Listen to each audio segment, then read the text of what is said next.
Everyone, and welcome to Bassman Studio. After a little bit of a hiatus, I decided to create a new video. This one focusing on creating a painting, a still life painting, and adding details. So the painting was finished behind me, but it was well underway when I started this video. So what I did was I worked on it and added details, highlights, etc. So I'm going to go over that. And I'm going to go over about setting up a still life, how to set up a still life for those of you who are interested. And again, thanks for joining me. Sit back and relax and enjoy this new video from Bassman Studio.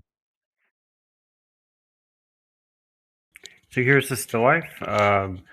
You can see I set it up. The painting is well underway, as I mentioned, but there are details to add, which I will go through in this video. So setting up still life, you want to make it very interesting. I chose just different patterns and different colors. You want to place objects in front of each other. You want a sense of distance.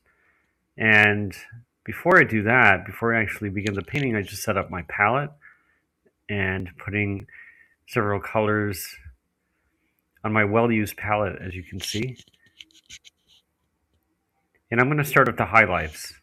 So I'm adding titanium white with a little bit of cobalt blue just to put some highlights on some of the objects to give them more of a three-dimensional quality. And when you're painting highlights, you want to use thick paint. You want it to stand out. Some artists, like let's say Rembrandt, would do very, very thick highlights, almost like three-dimensional, like jutting out of the canvas. And you could do that too. It takes practice. But you can see highlights literally make the painting give it more of a three-dimensional kind of glow. And knowing where to put them is also takes practice. But you don't want to overdo highlights either, just enough to get the effect. Even here, when I'm painting the grapes, they also have highlights, and that can be done very simply just to give it more of a roundish shape. As I go from one grape to another grape, just helping to form the roundness.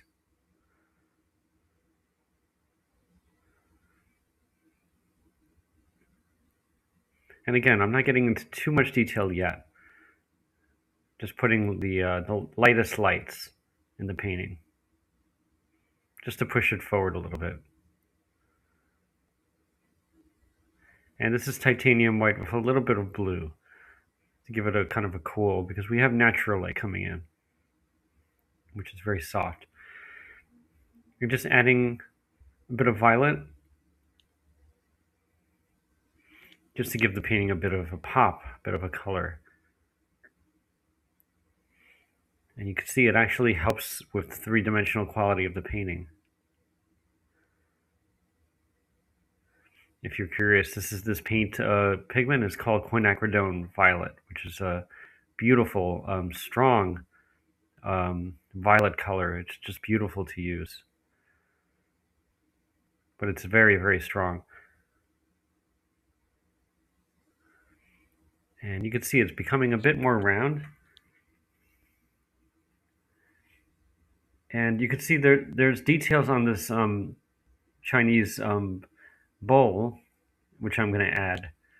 Some beautiful details, which are very fun to paint. And you can see it's a very deep bluish color. And I've already blocked it in. I put the underpainting, and now I'm just going to go back with a deeper blue, which is cobalt blue, just to add some details. And I'm using a very fine round brush. So materials are important. When you have details that need to be done, especially fine details, make sure you have a really good fine round brush. I think that for brushes, I have a rule that I don't really skimp on brushes. I believe in good materials, and I think brushes are one of the things that you should spend a bit more money on to get a good strong brush that does its job. Because materials matter, and you just don't want to use second-rate materials for your art.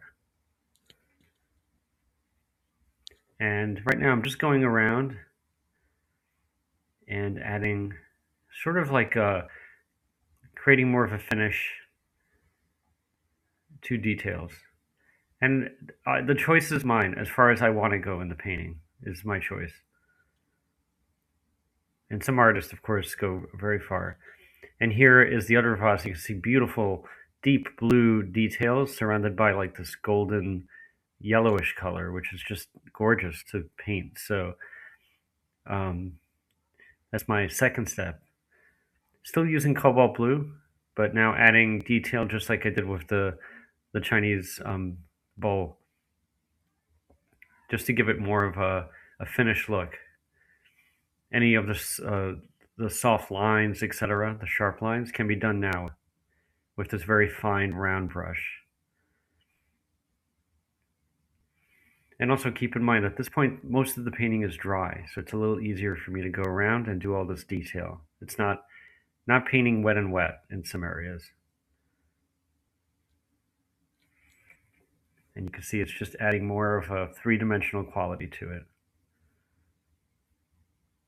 To me, this is one of the most enjoyable parts of painting, is when you know the painting is blocked in, all the colors are put there, and you could go back and do all this detail. And again, just adding just a few of the lighter lights on the vase. Some are in a very soft, cool blue because they're not getting hit with as much sunlight as the light parts. These are things you have to be very wary of because light affects colors in different ways, especially sunlight. And again, just going around the bowl and fixing the roundness, just making it more round, since it is a round object, just to give it more of a fixing the geometry, basically, of the bowl to make it more round.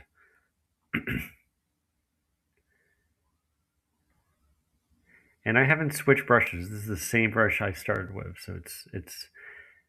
I'm not a artist that has like a vast array of brushes, but I have very good brushes that each one of which can do the job, basically. And again, just kind of making it lighter because I could see that the background is a little darker than the bowl, which is why we see it more clearly. So just accentuating the edges of the bowl, making it sharper.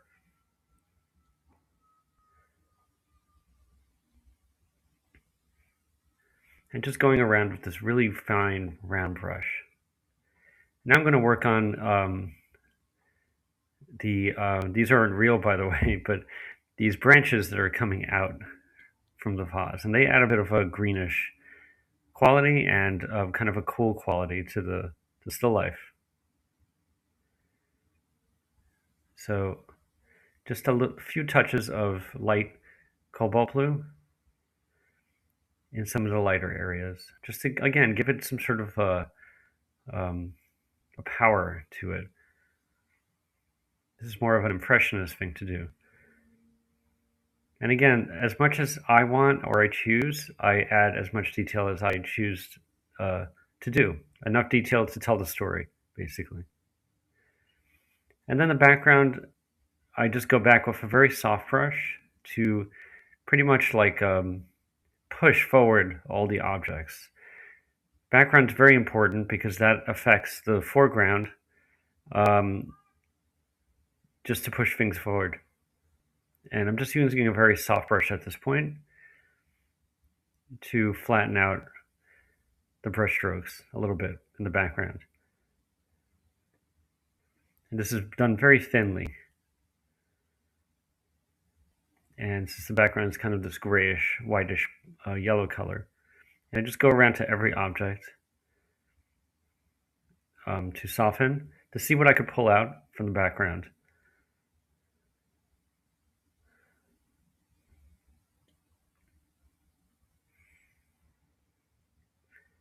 And then just going back with some Flemish white, which is pretty much a lead white, just to give a bit more of a three-dimensional quality to some of the flowers and also some of the whites on the vase. And that's these are highlights I'm going to leave pretty much like opaque on the canvas. And I just go around and add these highlights everywhere. So even the grapes get some sort of highlight, which I think is quite beautiful thing to do once your painting is pretty much on the way to being finished. And again, I choose how far I want to go, detail-wise. And now we have this beautiful fabric, which is a Japanese fabric, which I bought many years ago. But it is handmade Japanese fabric, which is it's quite beautiful, and it has this beautiful design.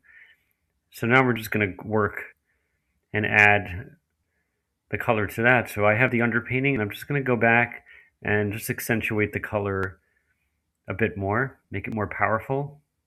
But again, not too powerful where it just takes away from anything else. In art, you need harmony, right? So all the colors have to harmonize. Just like a piece of music where you have all the instruments working in unison, the painting has to work in unison. And here I'm just adding just some details on the fabric.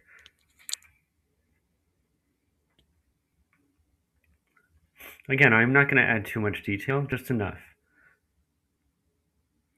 And again, going back on the background and just, again, softening the background, adding some finishing touches, trying to also cover the underpainting as much as I can, which you can still see literally because it's like very thin. And these are layers and layers of paint. So you let the underpainting dry and then you just go over it.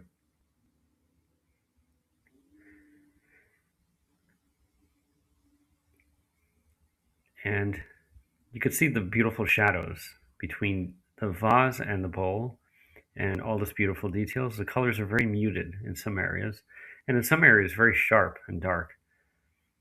So here I'm going to add just some shadow just to push basically the vase forward from the bowl a bit more. Kind of like a special effect, basically, to give it more of that three-dimensional quality. And this is done very softly. Not with a vast amount of paint, but just enough. And while I'm working wet on wet, I could blend with the same brush. It's a very soft, nice brush to use.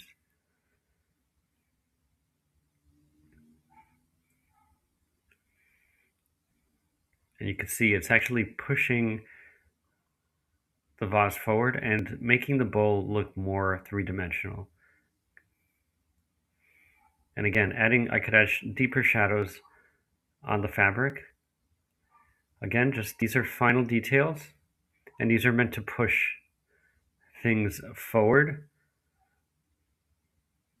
and to give it weight as well, a sense of gravity.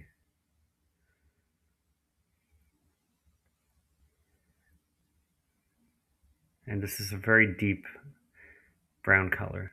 And again, final details of shadow underneath the table, again to give it weight and to give it power.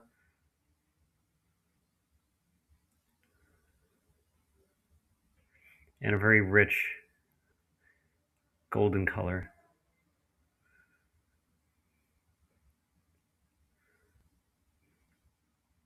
And I could just soften it a little bit with the same soft brush. And one of the last things I do, just the background, adding just a bit more color, finishing little things. Here's where you can go back and do the little things that you might have missed before. And it happens to everyone. Sometimes you do miss areas in the painting and you just want to go back. So here's where you could pretty much nitpick as much as you want and see what needs to be finished in your eyes. And some artists like to leave paintings like pretty rough. So again, that's a personal determination. And here we have the finished painting and the still life. So you can see everything is complete.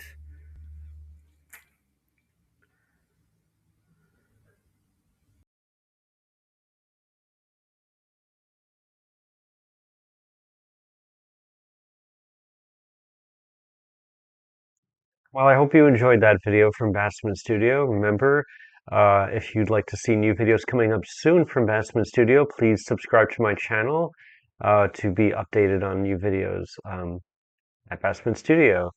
Any questions or comments you may have, please leave them in the comment section. I'd be glad to answer any questions you may have.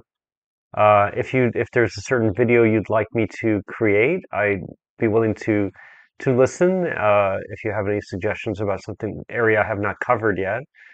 Um, and remember, go out there, be creative, be expressive, and create beautiful art.